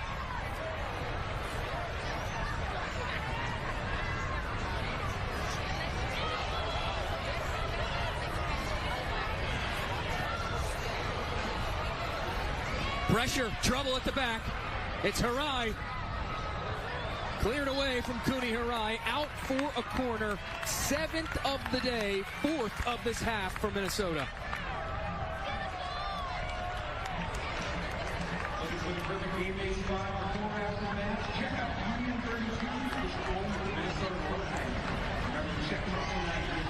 Three unanswered goals for Aurora as Bjorkman Tracy sends it in.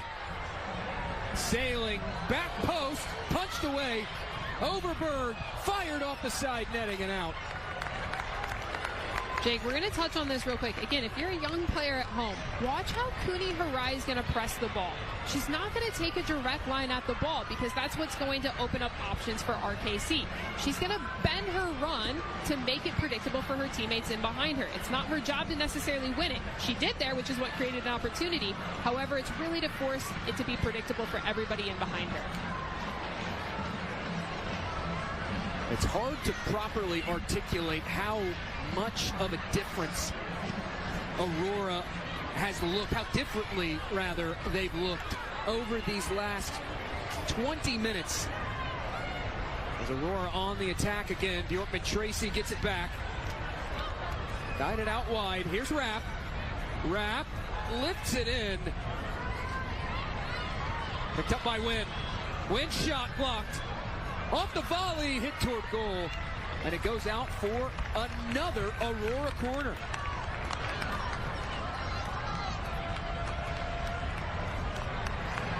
It took until the 65th minute for Minnesota to find their first goal thanks to Kuni Harai. 3 unanswered. Also RKC being down a player. Mia Silber sent off. Officially 5,228 in attendance here at TCO. Bjorkman Tracy steers this back post, nodded toward goal and wide.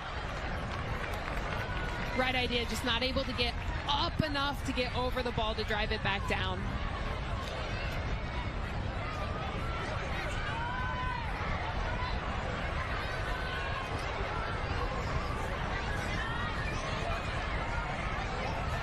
Intercepted by Conte. This Wimes has 1 goal today. Plays this out wide. Mariah Wynn trying to track it down, and does in that far corner.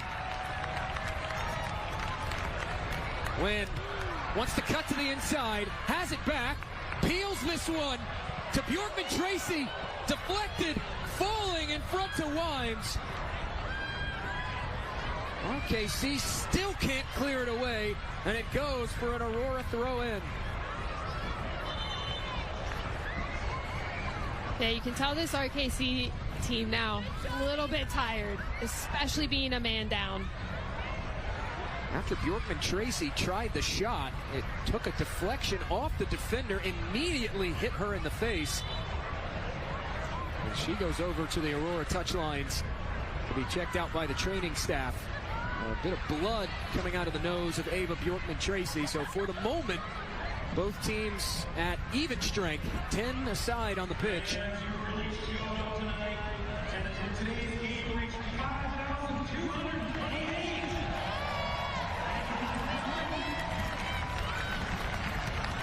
Cleared away by RKC.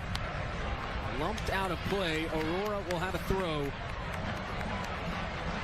The first half, albeit an abundance of opportunities for Aurora, just could not find that breakthrough. We're frustrated by this RKC defense, the way they kept Aurora's attack narrow.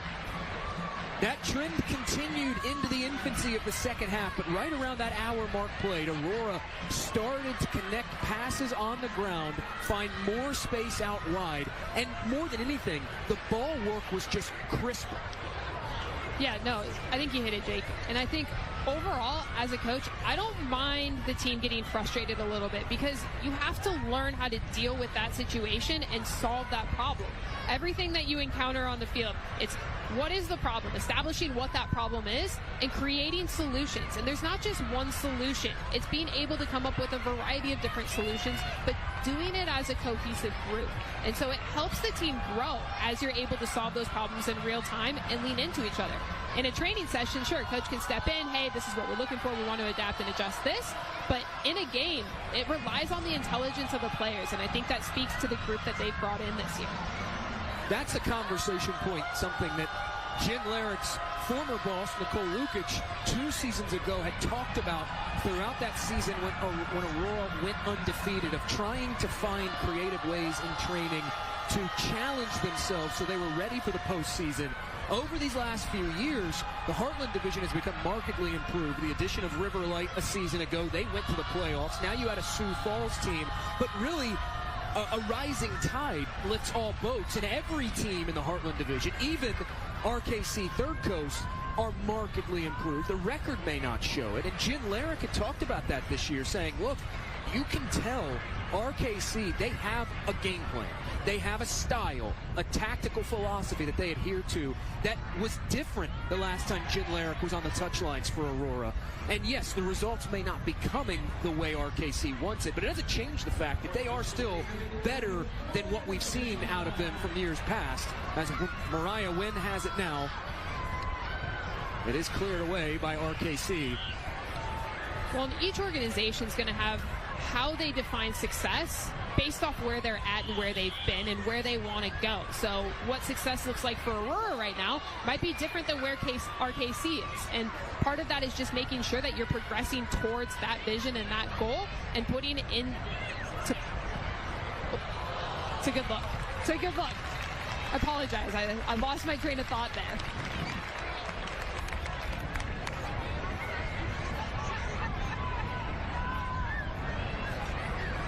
Our star of the match, presented by the Minnesota Star Tribune, Sage Wimes. A goal today for Aurora, was flying all around all evening long as this whipped ahead. Officially 4 minutes of stoppage time at the end of this contest. Matches like this so beneficial, though, for a team like Aurora, who find themselves atop the Heartland Division standings, entering this contest, continuing to increase their stranglehold on the division. It's important because you're not just looking forward to the playoffs, but in years past, in the Central Conference, there have been 3 divisions and 1 wild card. This year, with the addition of the North Forest Division, the wild card goes away. So all 4 playoff teams in the Central, you have to win your division to get in. And in order to progress far into the playoffs, you need to find ways to be challenged. Aurora challenged extremely hard today by this RKC side. The final result is not going to showcase how tight of a contest this was. These last 15 to 20 minutes have been dominated by Aurora. But for so long in this contest, it was very evenly matched between RKC and Aurora. I think this is going to be a good game for the coaching staff for Aurora to go back through and see where is our standard, like our style of play. We've seen a little bit more in the second half as far as like what we've previously seen in other games, but that first half lost a little bit of their identity and forced the issue a little bit more often than what we've seen previously. So I think this will be a good game to see, hey, what led to some of those situations and how do we become a bit more consistent? Because at the end of the day, as you get towards the tail end of the season, the business end of the season, consistency is what's going to matter. That one mistake can make the difference between going home or advancing. Here's Bjorkman Tracy back on the pitch after the slight injury. It falls to win. Now Wimes will help it along. Back to Bjorkman Tracy. Wanting to cross, whipped in, deflected out for a corner. 9 corners today for Minnesota, who've had no shortage of set-piece opportunities all season long. Up to 35 corners on the year. We're going to want to see Aurora start to look. We have these opportunities now. Can they capitalize on them? Bjorkman Tracy whips it in. Knotted back post by Overberg. And rolling out for an Avery Weaver goal clearance.